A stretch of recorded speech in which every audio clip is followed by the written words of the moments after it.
Omakase. The life and words of author M. Karen. Hi there. If this is our first time meeting each other, let me give you a brief introduction. My name is Max. I write books for a living. I write every single day. If I had to pick a favorite Pokemon, I think it would have to be number 79, Slowpoke. My pronouns are they, them, and when given a selection of superpowers, all of which begin with tele, such as telekinesis, telepathy, and teleportation, I've always felt in my heart that teleportation is just too useful to pass up. And welcome to the second episode of my writing advice and inspiration podcast, Omakase. I first want to begin by thanking everyone who did not only watch, but also sent comments and submitted their feedback on the previous episode, on the pilot. I got so much feedback, positive, negative, and in between, and I took all of it to heart. So thank you to everyone. You have helped me make this podcast better, and that means the world to me. For those listening for the first time, the podcast is broken into 3 parts. My week, where I talk about what I've been writing about, my own creative process, and what I've been reading, watching, playing. And then I go over viewer questions. Today we're going to be talking about the tools of the trade, the software that I use to create all of my content, and a little question on abandoning stories. That will be in the middle part of the show. And at the end, I have a prompt for you to think about, brainstorm, and world build. But before I get started, there's 2 bits of housekeeping that I have to take care of. The first one is that by the time this episode goes live on YouTube, my podcast should be available everywhere where podcasts live. Again, I recommend checking the description of this video if you're watching on YouTube. It might have the links to where the podcast lives, whether it is iTunes or Google Play. I don't know yet because I'm in the past. You're in the future. Someday we'll meet up again. But for now, one more disclaimer. And I forgot to mention this in the pilot. The song that you hear at the beginning and at the end of this show comes to you from OCRemix.org. It is titled Dream of Green. It was made by the OC Jazz Collective. You can download this and many other video game remixes over at OCRemix.org. That is OCRemix.org. And the URL for this particular track is available in the description down below. One thing that I've always loved about OCRemix is not only that they have an amazing selection and how a lot of those video game remixes make for fantastic writing music, but my favorite thing, and it's the most nothing thing, is that their title is supposed to be OC. OC is supposed to stand for overclocked, like the overclocking of a computer. But we as writers know OC to be the acronym for original character, so I've always kind of chuckled, whenever I recommend OCRemix on, on my writing shows, whether it was the Virtual Writing Academy or just my regular writing prompts. I just love their work, and I cannot stress just what a great resource their website is for music to write to. And I think they're finally implementing the tag system, so you can actually just look up sad songs or instrumental songs, but don't quote me on that just yet. With that done and said, housekeeping has been taken care of. Let's dive into my week. What have I been up to? What have I been writing? And what have I been consuming? Because it is important to create, but it is also important to consume media. Read books, play video games, watch movies, watch TV shows, take in from the stuff around us because that's where ideas come from. And also because that stuff is fun. I mean, life can't be all work. In regards to work for me, I have been writing. As you know, I write every single day. And this past week and a half, in between recording the first podcast and this one, my daily writing routine has changed slightly. If you have been following me forever, you know that I I think I wrote 3 books, or was it 4? Let's say 3 books. I wrote 3 books by hand. I did all handwriting, and I resorted to handwriting because last year I have anxiety and it got really bad, and typing became very hard for me. I would backspace into oblivion. I would spend hours, quite literally hours, typing and backspacing, typing a sentence and backspacing it. Sometimes I would make it to a paragraph, and then I would think of something and cut away at that paragraph until there was nothing, or there was something that wasn't really what I wanted it to be. And that approach, that situation I was in, was not very fruitful. I was never gonna finish a book that way. So around September of 2017, let's say September, I went back to handwriting. I went back to writing with my fountain pen and using notebooks, and I wrote that way. I wrote 3 books. Wait, no, I wrote 4. I remember now. And the good thing now, in case you're wondering, I have a method now. I have a method where I'm able to talk about my stories without telling you titles, without telling you anything. And we can both have an anchor with which we can talk about my stories without me telling you information you can't know yet. And that trick is to refer to books by the name of the protagonist. The 4 books I wrote by hand, it was #Alba, and that's the one that's getting edited right now. It was also the novella that became Masks of Glass, then #Sensen, and #Haru. I began most of my current book, #Yoland, wrote that by hand, but now there's been a change. And if I had to describe why I decided to try typing again, I feel that, if I must be entirely honest, things are looking up for me. Last year was pretty rough for me. I had a lot of bad news, a lot of misfortunes. I don't want to use the word calamity because it makes it sound very dramatic, but I guess there were dramatic things. Bad things happened to me last year, and it was a pretty rough year. I think I went on hiatus for like 3 months, I think, right in the middle of the year. And things have been looking up for me. Things have been getting better. Not only thanks to my wonderful partner, the funniest and loveliest person in the whole world, but also the channel and friends, good company, good times. Things slowly getting better. And I wanted to try it. I wanted to try typing again. And if you follow me on Twitter, you watched my journey trying to figure out a setup. I actually, for about a week, I used an amalgamation of several programs to disable keys on my keyboard. I actually typed for about a week without the use of the delete, backspace, and arrow keys. I did that mostly to kind of... the only expression that comes to mind is going cold turkey, but that actually doesn't really fit here. I wanted to shock my system and just force myself to not, even if I'm doing well enough that I'm not backspacing into oblivion, I didn't want to have the option. So, thanks to the programs that I installed on my computer, whenever I hit the backspace, delete, and arrow keys, nothing happened. And that forced me to tackle writing much like I did handwriting. If I made a mistake, I just kept writing. Since there was limited space on the page, and I wanted to make the most out of every page.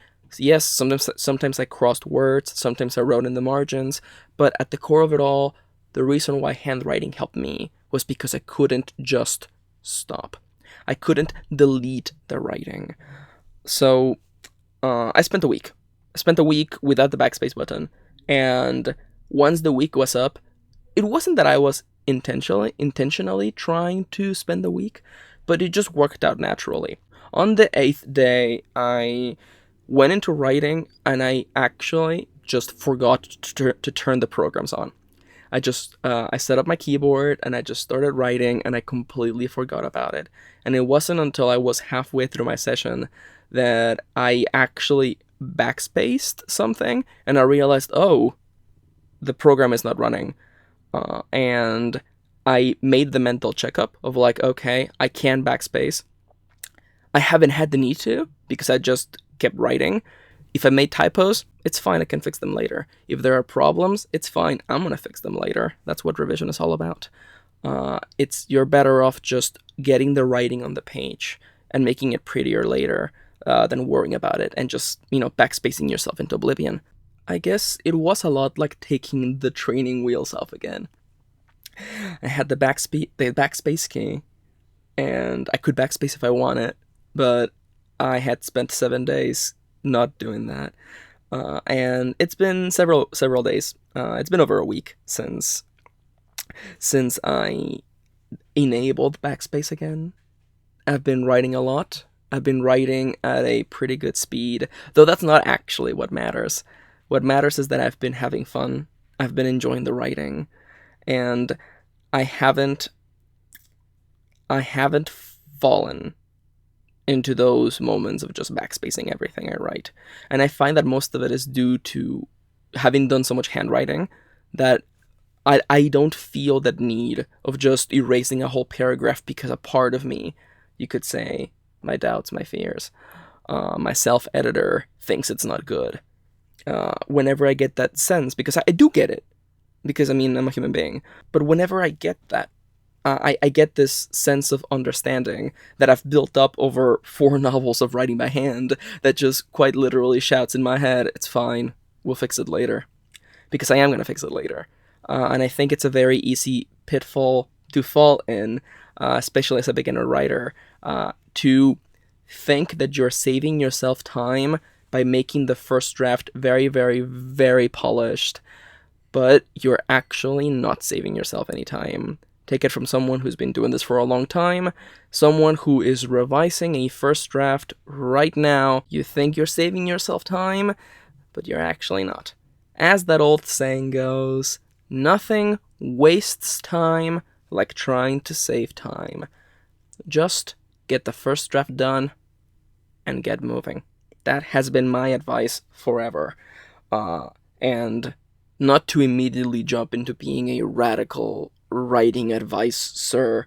But finishing things is key. Finishing things is the most important part of the entire process. I would like to inspire you to focus on finishing things. No matter how bad you think they may be, no matter how low your morale and your spirits may be going back into the story, push through and get it done. Push through and get it done. Finish stories. It's the only way you're going to improve, because I can assure you the experience of the first draft is completely different than the experience of revision. I love them both, but they are both completely different demons. So that's what I've been writing. I've been writing my current story, and I've been typing again. It feels weird, but it also feels good. And I know, because I know. Actually, I don't know, because I don't know the future. If I did know the future, trust me, I would go get lottery tickets. But there's the possibility. Did the mic pick that up? Did the mic pick up my cat being really cute in the background? Anyhow, the one thing, there's a possibility that someone out there may say that I flip-flop between things. Because I was talking about how I loved handwriting, and now I'm back to typing. And consider this a reminder to always be trying different things. Never grow comfortable. Always try out things and test yourself, because this writing is a craft where none become master. You have to keep learning. There's another metaphor, and I like it, but I feel like it doesn't perfectly fit. And that is that just like the shark, you have to continuously be moving and changing. Otherwise you die. Yeah, you're right, it doesn't actually fit. Did you know that actually? Sharks I believe, the way that I understand it, I am not a marine biologist, but sharks, in order to breathe, in the water, in order to take in air through their gills, have to be moving and swimming. That is why sharks in captivity don't do very well. At least I think that's how it goes. Listen, this is a show about me talking about writing advice, my opinion, and what works for me. When it comes to actual facts, such as the inner workings of sharks, you may want to ask someone else. The good thing is that I've spent so much time talking about keyboards and writing by keyboards and my experience trying things again that I'm almost out of time to talk about anything else that I did this week. So I'm going to just talk about one thing. For anyone out there who follows me on Twitter who was dreading or hoping that I would talk about Cultist Simulator, a game that I played last week, I will not. The whole podcast would be that, and I can't do that to you. Instead, I'm going to talk about a movie really briefly. It's literally just about one line. Recently, a couple nights ago, my partner and I watched the movie based on the musical of the same name, Rent. It wasn't my first experience with the musical. I have owned the CDs for that like forever, and I love the music from that musical. And I have seen a production of it when it came to San Francisco a few years back, with actually quite a few of the original cast. But I had never seen the movie, and it's a sort of thing, much like books become movies. I wanted to see how they adapted the Broadway show, and it was pretty good. I mean, it wasn't perfect, but then again, there were immediate problems/issues with the story to begin with, but I think they handled it very well. The thing I want to talk about, the thing that really matters here, is one of the things I love about consuming media, books, games, movies, in this case movies, is paying attention to dialogue, especially in movies because movies are all dialogue. Paying attention to dialogue, the interaction between characters, and sometimes just words, particular sentences jump at me.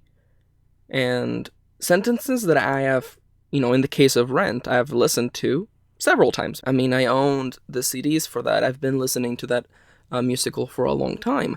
But there was one line about halfway through the movie.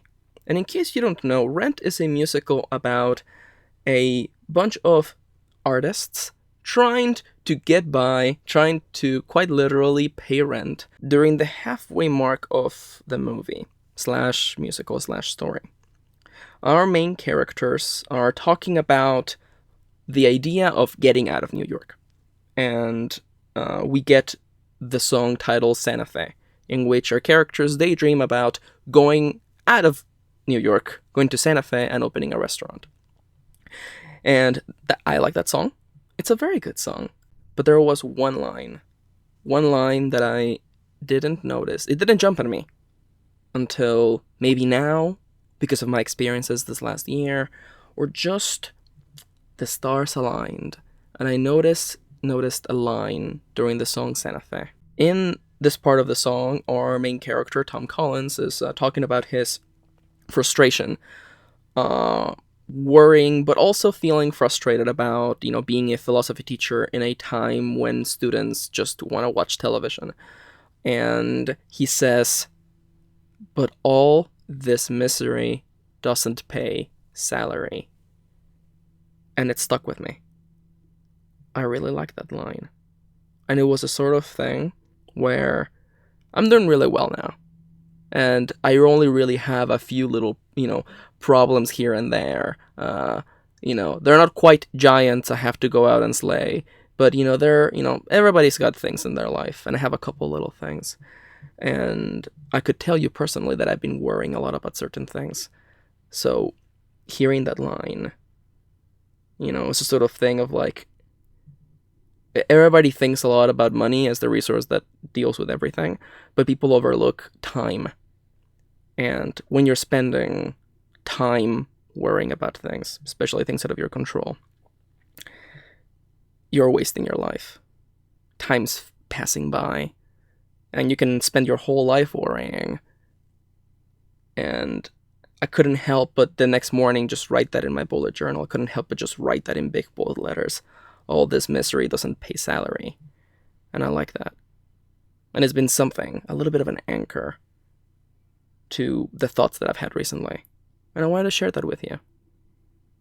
If there's something that bothers you, that is out of your control, that you actually honestly can't do anything about, I would like to urge you to reconsider why you're worrying about it. And let it go.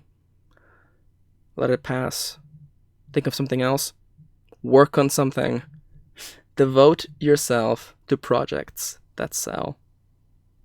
Like opening up a restaurant in Santa Fe. Oh man, that's a good song. Rewatching that was a really good experience. But I promised a slightly shorter podcast format.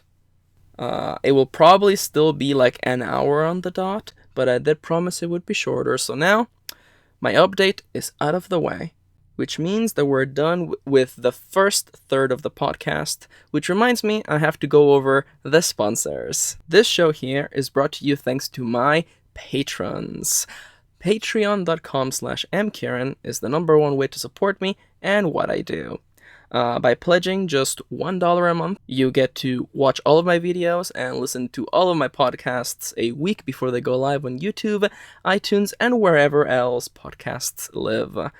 Consider pledging your support. It would mean the world to me. And if you pledge a little more, you can get cool perks, like my super duper secret writing zine, mailed to your doorstep every single month, and more. Like shoutouts, like the following people. First off, I would like to give a super big shout out to my super sponsor, Attilak.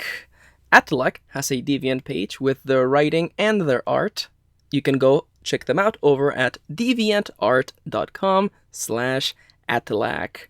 That is deviantart.com/AHTILAK. And a big shout out to the rest of my big patrons: A. Howard, Amelia, Angela, Brenda, oh no, I'm gonna get this one wrong, Caitlin Bumbalaug, that's not right. That doesn't feel right. Thank you for your support. Also, Irina Phoenix, John Netz, Joe, Lukey, Mark Maruska, Nicola, Pat Eichson, Philly Kelly, Polly Craftwall, Rain Misoa, Soul Muse, and Synexia. Thank you so much for your support, guys. And now, onto the questions. Every week, I take questions from my YouTube comments, Twitter, and Tumblr, and I answer them. I actually do reply to people to the best of my ability, but I also sometimes grab a particular question because I really want to talk about it, and I bring it here to the question segment of the podcast. The first question is a very simple one. Someone was wondering, what software do I use to write, to edit, and to create videos? And I like technical questions like that. One, because I can just, get it out there, done and easy. Here you go. Here's the list of everything I use. But also because it gives me a chance to showcase the things that I use. Spoilers, I don't spend. I am cheap. I am really cheap. And I don't like to spend money on things unless I really have to. And you will find that most of the things that I have here are free. So, first and foremost, I'm going to go through everything. It won't take very long. It's just a list of 5 items, in case you're wondering what I use to create the stuff that I do. And it's something that I hope you find useful, especially if you're interested in creating your own content or starting your own podcast and stuff like that. First off, what do I use to write? The program that I use is Focuswriter. That is Focuswriter, one word. It is free, and it is what I believe to be the best writing program. It's free to download for every platform, Mac, Linux, and PC. It is incredibly customizable, and it has features that I almost dropped really, really good money on other programs for, but this program here is free. Now, what am I looking for when I dig around for a writing program? I want distraction free. I want to just be able to sit down and write. You can't do formatting in this program. I mean, you can, but I don't recommend it. I just sit down and I start writing. I love that it has the ability to create custom themes. You can customize a lot of things in here. And it has a fantastical feature that is, in other programs, is called typewriter writing. What this means is that the line that you're typing on right now is always centered in the middle of the screen, as though you were typing on a typewriter. And I really like this feature, mostly from an ergonomic side, because it means that I'm not, bending my neck looking at the bottom of the screen as I'm typing. And additional to that, since it is constantly shifting text up, it means you can't see the stuff you wrote like 10 minutes ago. And that right there is a pretty good way to battle your inner editor, because if you can't see what you wrote, you can't edit it. There was another program that had that, and I was ready to drop $75 to just have that. But then I found Focuswriter, and it has it, and it's free.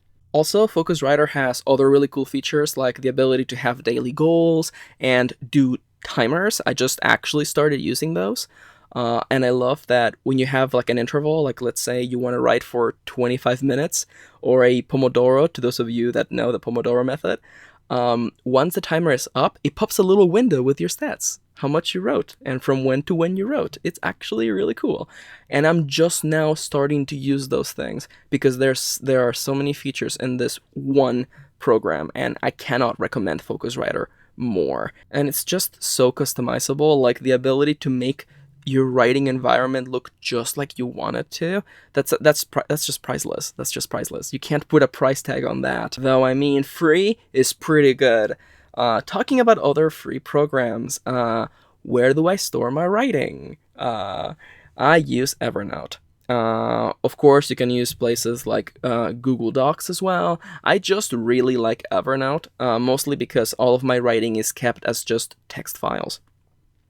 There is a whole slew of reasons, but I'm gonna keep it brief because I don't want to talk about publishing in this video particularly. I use Evernote. Evernote is a cloud storing software that lets you, store your writing in the cloud, and it's free to use.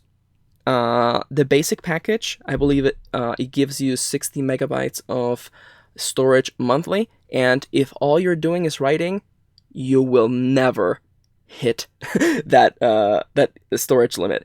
Trust me, I write a lot and there's no way, it's just text files. You're never gonna hit the 60 megabyte limit. There are other features if you want to go like premium, but honestly the basic package of Evernote is just fantastic. And you can also, of course, use it on your phone, and there's a bunch of features there. But really, the thing that I recommend is that you store your writing on the cloud. You store your writing somewhere other than your computer. Everyone here, it's time. It's time. If you've been waiting, I haven't done a call to action like this. If you have a horror story, because some of us do, of how you lost writing because you forgot to back it up, let us know in the comments down below. Like, sometimes people just need to see and read the horror stories because, listen, you think that nothing bad's gonna happen to your information. You think that your hard drives are fine, and then just one day, it's dead. That happens. Total hard drive failure is a thing that totally happens, especially with Seagate hard drives. But you know what? That's another topic for a completely different conversation. I think you should back up your writing and everything that's important to you on the cloud, or at least on multiple hard drives. That's just, you never want to lose writing. You never want to just completely lose years of writing. And take it from someone who had a computer die on them. That is a horror story, and you don't want to go through that. So back up your writing. I use Evernote. Google Docs works. Anything that is somewhere else that is not your main workstation. Now, someone was asking, and it's part of the question, so I have to say, what do I use to make all the graphics for my videos, for my books? The program that I use is Clip Studio Paint. It was formerly known as Manga Studio, but it is now Clip Studio. And this program is amazing. I used to use GIMP, which I know it's an unfortunate name, but it stands for Graphical Image Management Program. I think so. It has a little dog as the icon. I use that forever, and while it's free, it is missing a lot of features that I would like, and Clip Studio Paint is just fantastic. It has everything I could ever ask for, and it is like every 2 months it's on sale, and its default price is $50, and that is crazy. Like a really good photo / image drawing program for $50 is ridiculous. Programs like these used to be so expensive. They used to be ridiculously expensive, and I guess because times have changed, and because I'm growing old, like Clip Studio is $50, and the program that I use to make videos is ScreenFlow. Oh wow, look at this segue. The program that I use to create videos, to record screens, and whenever I do Let's Plays on my other channel, is ScreenFlow. I am on the Mac. I have a Mac, and ScreenFlow is just super useful. It lets you capture the screen and an audio, and it has a bunch of features. The price ranges from $60 to $90, depending on whether it's on sale or not. I think it's absolutely worth it, mostly because there isn't much in capture software on Mac, and it's also pretty lightweight. Like, it doesn't just chug like iMovie does. Not to point fingers at anybody in particular, except I just did. I'm so bad. I use ScreenFlow. I've been using it quite literally for 4 years. I've been using it probably since like year 2 of my channel, because it's just so useful, and I've used it for Let's Plays. I'm using it to record this right now. It's just very useful. And also, I'm gonna let you in behind the curtain, okay? My favorite thing about ScreenFlow when it comes to recording is that it has a little button on the screen that I can just click, and it adds a marker on the actual editable file. So when I'm editing this video, there's a marker right there, and it helps guide me when I'm editing videos. It's just a really good feature, especially because it guides your eyes, and it helps you find where there are issues in the recording or where you need to do really, really hard cuts. The last program that I use, especially when it comes to audio, especially for this podcast, is Audacity. Everybody knows Audacity. If you have ever tried or thought of doing a podcast, you know about Audacity. It's a free audio editing, exporting, compressing tool, and I mostly use it for the latter. It's really good. It compresses files very well, so I love Audacity. That's free as well. So in summary, once again, the stuff that I use to create the content that you enjoy, when it comes to writing the books and storing them, it is Focusrite and Evernote, both of which are totally free.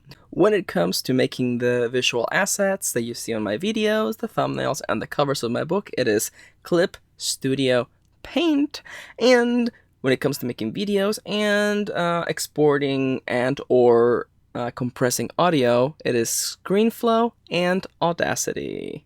And now, with that technical question out of the way, it's time for a much more writing-focused question. And I got a question from a dear viewer. It's kind of a long question, and it has a lot of personal information, so I'm going to just boil it down to the core of the question. When do you know to drop a story? Our dear writerly friend has written over 20,000 words of a story, and they're realizing now that they overlooked one particular element of the story when world building, or they just didn't flesh that out correctly, and they are at an impasse where they feel as though every scene they're spending paragraphs upon paragraphs setting up something that should have been established earlier. And they just feel like the story isn't moving forward. You could almost say the story is moving backwards because it's establishing something that wasn't established earlier. What do I do? What do I feel about this particular situation? Because as I said earlier, the one thing I want you to take from my advice, at least this particular episode, is that you should aspire to finishing things. You should do your best to finish what you start. and to push through in that progress, because you can spend a long time. Some might say you could spend your whole life trying to finish a first draft. With that being said, I do feel that we have to look at this from both sides. Because while I do feel that sometimes you have to just charge through, even though you feel that the writing isn't good, even though you feel that it's going to require a lot of work when revision comes, and the answer is yes, it will. The stories always do. There are going to be things you never thought about that when you start reading your story during the revision process, you realize, oh, I forgot that part of the world building process. I forgot to mention that one nation or that one element of our main character's power set. I completely forgot about it. Because you do. Of course you do.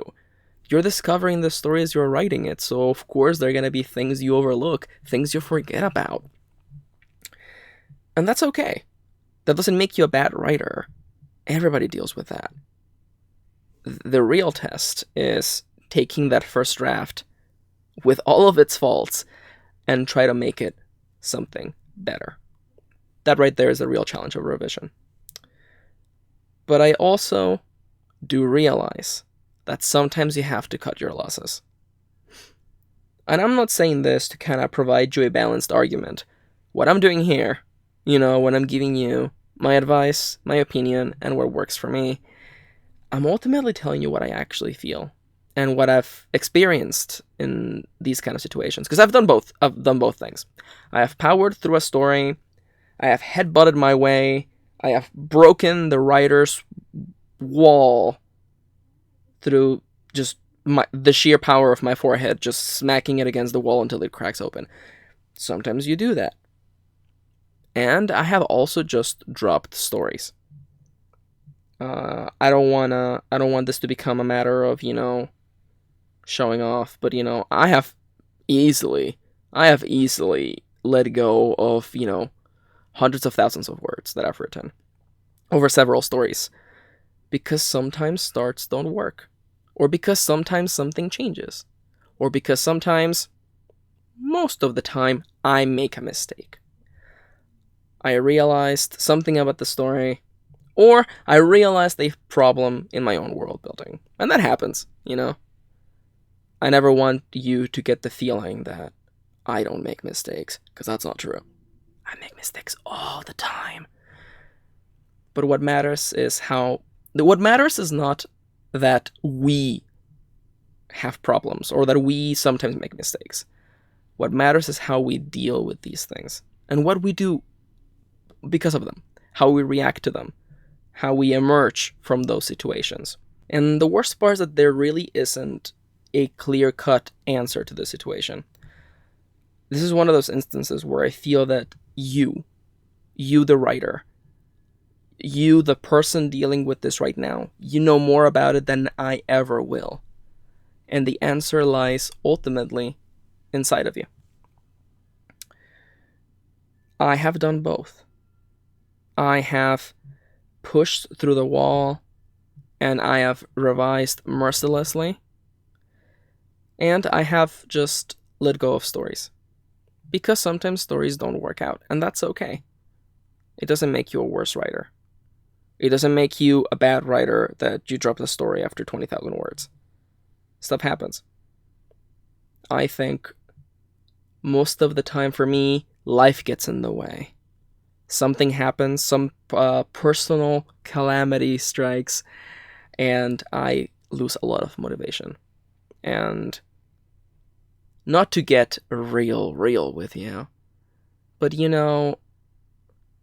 sometimes calamity inspires us, and sometimes, a death in the family just takes all your creative energies out of you. And that happens sometimes. What matters is not, again, that we are the victims of calamity, or that we have problems, or we make mistakes. What matters is how we react to these things, what we do after them, how we move forward.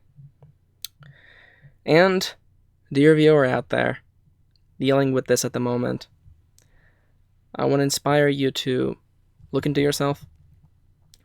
And sometimes just going for a walk really helps. In Spanish, we have a saying for sleeping on it. And it goes like this. It's platica con la almohada, which means converse with the pillow. Sleep on it. Like if you take one thing from this video, never make any rash decision before sleeping on it. I think I would have made a lot of mistakes in my life had I made rash choices, during a moment of passion.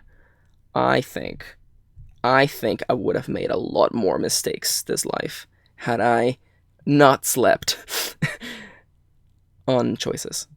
It's okay sometimes to just wait. It's okay to go on a walk. It's okay to put down a story for a little bit. And also, it is okay to let go of 20,000 words. And I thought a lot, about why is that okay. Because I know that there's a lot of people, everybody thinks about things differently. And it's likely someone might hear that and say, well, you're just admitting failure. And I have written a lot of books. Some have worked out, some have not. There was a good period last year, when I was dealing with my things, when my anxiety got worse. I wrote 30,000 words of a story, 10,000 of another, and I think I spent like a month just starting stories and not going anywhere. And I felt bad. But I was looking for something.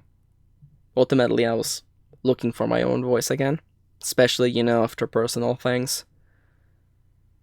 And do I feel bad about all those stories that didn't finish?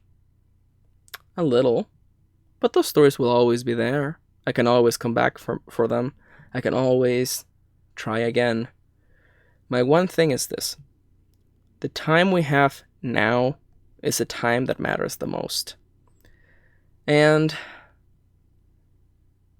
I don't know if I have it in me to worry about those stories that didn't finish. Because, all that misery doesn't pay salary. I think I would rather devote myself to other projects. You cut your losses, you move forward. I don't ever want you to feel that if you give up on a story, you're not meant to be a writer, you're a failure, you should quit. I've dropped a bunch of stories. I don't think it's possible to make it this far as a writer without dropping stories along the way. Sometimes things don't work out, and that's okay. You're not a failure. And you'll keep going, and you'll keep getting better. Sometimes things are even out of our control. So don't feel bad. Again, look into the story. See if there is anything you can salvage. Sometimes all you need is a walk. Sometimes after a walk, just listening to music, you realize, oh, there's a way to fix this story. It's actually not even as bad as I thought. If I just change this one thing, if I have this character say this one thing, if they go here instead of there, if this thing was different, suddenly everything's fine. But if not, drop the story, drop the guilt, and get back to writing. Okay? Okay. And now, with the update and the questions out of the way, it's time for the last part of the podcast. So far, you've been listening to me ramble on about myself. And ramble on about the questions that were sent in. But now, I want you to think. I want you to walk with me through a mental image I'm going to paint for you. A scenario I am going to give you. And I want you to think, at the very least, brainstorm. If you're feeling adventurous, write, draw, think, create something based on this.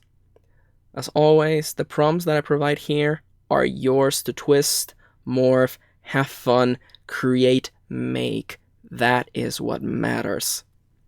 This story, the instant you start thinking about it, is no longer mine. It's all yours for you to create.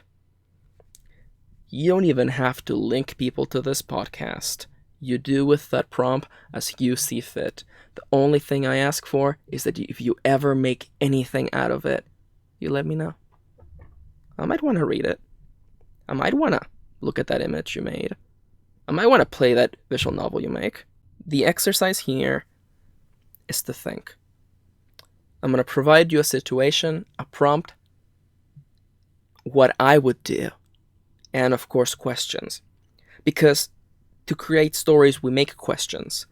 We question the images we see in our heads. We question the world around us. We question even the very reality we create in our stories. And that's where ideas come from. We ask questions. And that is why curiosity is immediately linked to telling stories. Curious people are writers because we ask questions and because we want to know. And in order to know, we write. I keep saying this, and it's true. As the writer, you're the very first person to experience that story. We're curious people because we want to know. And today, I want to know, what do you think? What you would do in this particular story idea? In my mind, I've always imagined the top of a mountain. Though it can be the top of a skyscraper. It can be in a dark dungeon. It can be in the wilderness, in the city, in a small town. Our main character is somewhere where something important is about to happen. Something very important is about to happen. And your character knows. It's likely that everyone around them knows, because they are surrounded by people. Some of them are friends, some of them not so much. But our main character is here, at this place, at the hour of reckoning. This prompt is not called that, though that is a very cool name. This prompt is titled An Open Hand, because when you play card games, you don't play with open hands. Fate doesn't show you what she's got in her hands. You never know. We never know. But what if this time our character did? In my mind, I picture the top of a mountain. I picture the sky fiery red, black clouds, red clouds. Is it sunset or sunrise? I don't know. Our main character and their companions. Their clothes are worn and ragged as though they have just emerged from some enormous battle. Combat that left them in tatters. They're still alive. They're still fighting. And they find themselves on the top of this mountain. This is what I've always pictured. And I feel in my heart that the final fight is about to start. The final boss is about to reveal themselves. And this might just be your everyday boss fight. The protagonist and their friends are going to go charge forth, attempt to defeat God itself as the skies part up and a beam of light splits the heavens and God itself descends. Except one thing is different. Our protagonist knows with certainty what is about to happen. They see the cards laying over the table. They know what card fate has. They know who's going to do what, who's going to live, who's going to die. Your character knows this with certainty. The same kind of absolute certainty that you have when you open up a machine and you see inside of it the gears and pistons, the parts of it that work. Your character knows them. They know exactly what is going to happen. And then the story begins. I've always liked this particular thing. Starting a story not at the beginning, but at the end. I'm not talking about a story where we're gonna have flashbacks telling us how we ended up here. We could. You could do that. That might be really fun. But to me, I love the reminder that stories don't begin on page 1. Characters have backstories, and the world didn't exist the instant we put pen to paper. These characters are here at what may be the end of their stories, actually the end of some of their stories. And our protagonist knows what is about to happen. And from here on, the rest of the story will unfold. Now, we arrived at immediate questions, because clearly you have them. Clearly you're thinking about them right now. You're a writer, you're curious. What does our character do? If they have knowledge of the future, if they know what fate is going to do, if they know the cards that fate has in her hands and she could play, what do they do about it? I feel that there's an immediate fork on the road, because you could, of course, have our character have the information and act on it. Because our character knows these things, they know what to do, and they know how they can attempt to change fate. And that's fair. And I think that would be fun. In my heart, I don't know. Maybe it's because I'm bad. But I like seeing what characters do in helpless situations. If our character knows the future, and the future cannot change, or rather, the best version of the future springs only from the cards fate has on the table, then they know there is no better alternative. The best version of the world exists thanks to a hand of cards in which their best friends die, and they are left horribly scarred. That sucks. But isn't that fun? I would love to see what a character does in a situation like that. I would love to see how they move forward from that. I would love to see what it means for the world. I know I should be giving you the questions, but I'm just thinking about it right now. Imagine the hero returns alive. But they knew in their hearts what was going to happen. It wasn't a mystery. They didn't stand before God itself, afraid that maybe petty human them would fail. There's a whole story there. Oh, I could write a whole book about that. Because I love characters. And to me, it's always been about putting people in the center. But this is not the only way this can go. Listen, I painted you my picture. And you can finish it. You can write it. You can make it your own. That's fine. But it doesn't have to be a quite literal boss fight against, God itself. Like all good, RPGs end up. It can be a smaller scope. I think, one of my go-tos, one of my favorite situations to write. I'm thinking a class of students graduating, last day of school. It could be quite literally the last day of school. Our protagonist knows where everyone's going to go, what everyone's going to become.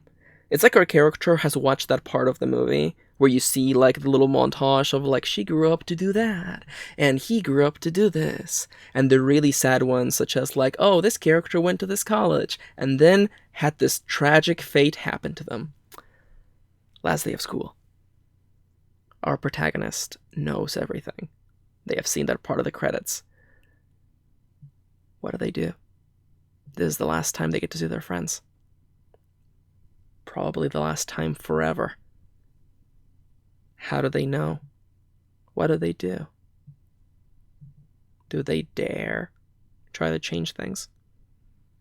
Do they accept the fate that lies ahead? Because I think that there's something we often miss, especially especially in stories that involve the manipulation of time and fate. And that is that, and I might get a little crimson right now, I might get a little agitated, because I'm just a big nerd and I love stories. But happy endings are not perpetual happy endings. Lives go on. People keep living. Our problems don't end because we've defeated the final boss. We may defeat, God itself, but our problems go on. And it's a thing that I've been bringing up in my prompts since the beginning, especially in subjects about power and people who have amazing world-shattering abilities.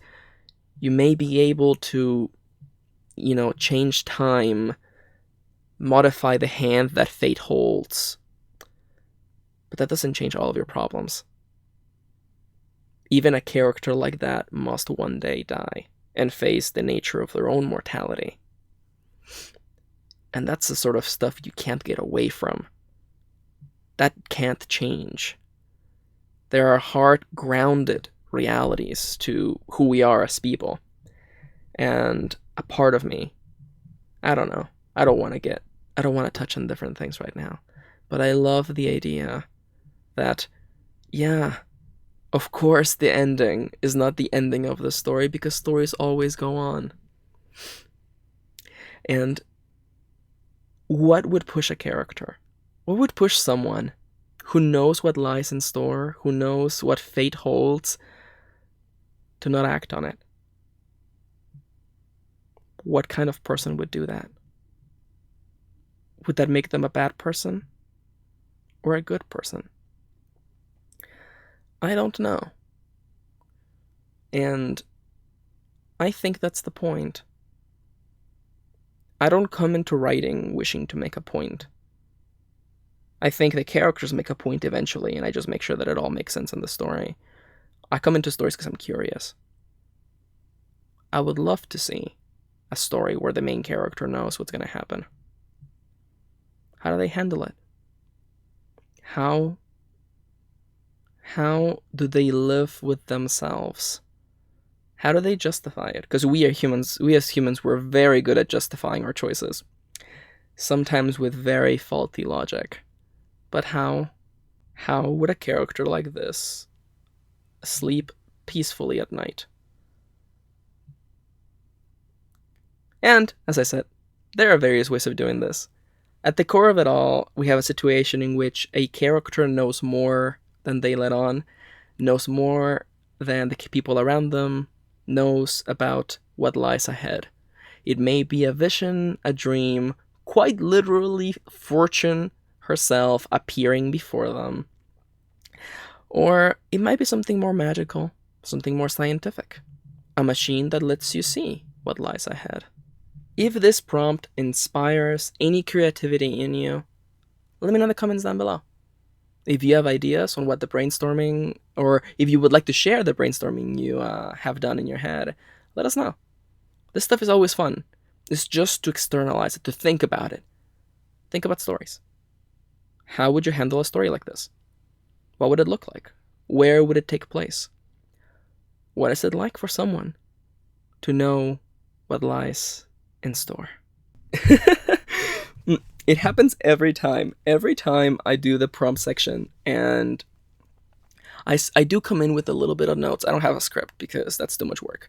But I do have notes, and as I was, relaying the story idea, I started having fun. I was doing that thing where I was like, oh, what if it was like a high school story, Now I feel like that would be like an interesting story to see all the way through, the beginning of senior year all the way to graduation, and you realize on the last chapter that this character has known everything and knew what was going to happen and still let it happen for a reason.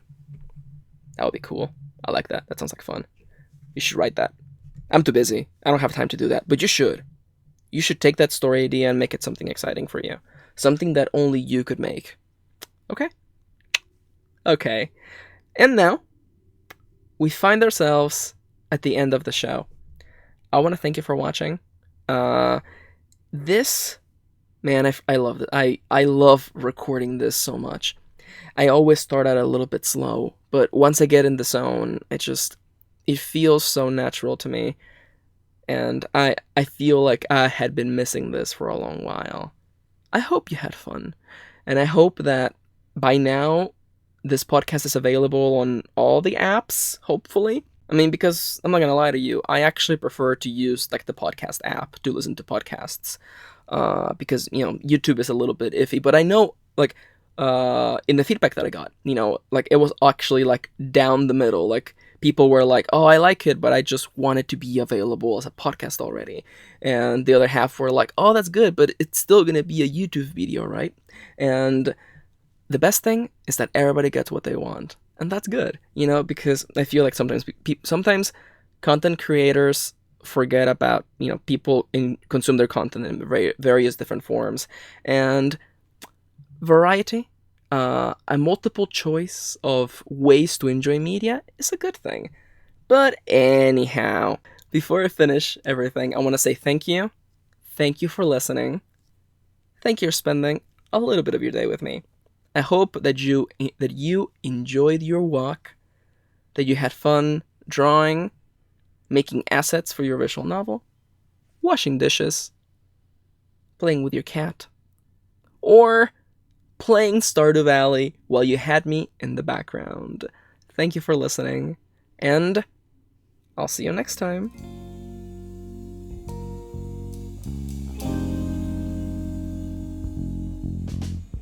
And now, with the episode formally being over, let's do this. Shoutouts. This show is here thanks to my patrons, and if you pledge $1, that is $1 a month, you get to listen to these a week in advance, and you get me to most likely probably butcher your name. Now, I'm making a slight change. It's for the better, don't worry about it. I'm gonna shout every single patron. Let's dive right in with A. Howard, Atalak, Alisa Dudley, Amanda Stevens, Amelia, Amy Palmer, Angela. I forgot to mention this previously. I'm doing these in alphabetical order. Aniexo Hoshi, Biting the Sun, everybody's favorite, Blarg, Brenda, C.E. Richards, Caitlin, and of course, Caitlin Bumbalug. That doesn't feel right, and it's all my fault. It's not your fault. You don't have a choice of your last name. It's all me. It's all on me. I'm gonna Google your last name for next recording session. Cannibal Lily, Carriette Eccleston, Kathy Lindsay, Christiane, Christine Dennis, Kristen Lofton, Citro, Clem Pastor, Carissa Glasheen, Dwayne Jackson, Eleanor, Erasos, Joffrey, Heather Tasker, Irina Phoenix, John Netz. I think I said your name as Juan Netz last time. Sorry about that. Oh, this one Janosch Heibotsky. Janosch Heibotsky. Yeah. See, it's spelled Heibutzki, but it's not pronounced Heibutzki, it's pronounced Heibotsky. I looked it up. I hope I got it right. Listen, I looked it up on the internet. There's a whole chance. There's a whole possibility. There's a whole array of alternative universes in which picking that meant that I still got the wrong answer. That is super likely. Jeffrey James Williams, Joe, Juan Nunes, K.M. Anderson. Oh no, I forget to look up Kameshwar Rao Shaluri. That one is also wrong. There's no way that one is not wrong. But hey, that's fine. Kylie, Kelly Vermillion, Kiel, Kit Lee, Lier Kilo, Lisa Effa, Loki, Marco Lucatelli, Mark Maruska, Mars Adley, Mary Foster Smith, Nicola, Nicole Grissom, Noam Sahar, Novels and Tomes, Pablo, Pat Eitson, Polly Craftwall, Rain Misoa, Raquel Fernandez, Roa, Shimmer Tales, Sky D. White, Soul Muse. A fun fact, I never had a chance to actually just nick this joke in, so I'll just say it right now. For the longest time, I thought Soul Muse's username was Soul Mouse. And it wasn't until I started doing shoutouts that I was like, oh no. My mental image of a tiny little, like, ghost mouse is now, I guess, a ghost muse. But yeah, not Soul Mouse, Soul Muse. Sylvia Lightilla, Synexia, Thomas Baker, and last but by no means least, Wendy Christopher. Hey everybody. Welcome to the part of the show where everybody's gone. It's like the party's over, okay? The room is empty, there's trash on the floor, like the band is out, the band is gone, okay? It's kind of quiet for the first time, you know, like in the club, yeah, right. It's quiet, you know? You can actually hear people talking. You know, it's like the end of the party. You know, like it's like the end of the party. And I'm like, hey, yo, you know, you're trickling out. Like, you know, as we speak, people are tuning out of the video. And I'm like, hey, you take care. Okay, you drive home safe. And drink lots of water. You know, stay hydrated. Sleep in. Don't forget to set your alarm. Take care. Stay safe. Look after one another. I am proud of you. You finish today. Do what you need to do. Go to bed. Wake up tomorrow. Get back to work. Get back to making things. Okay? Okay.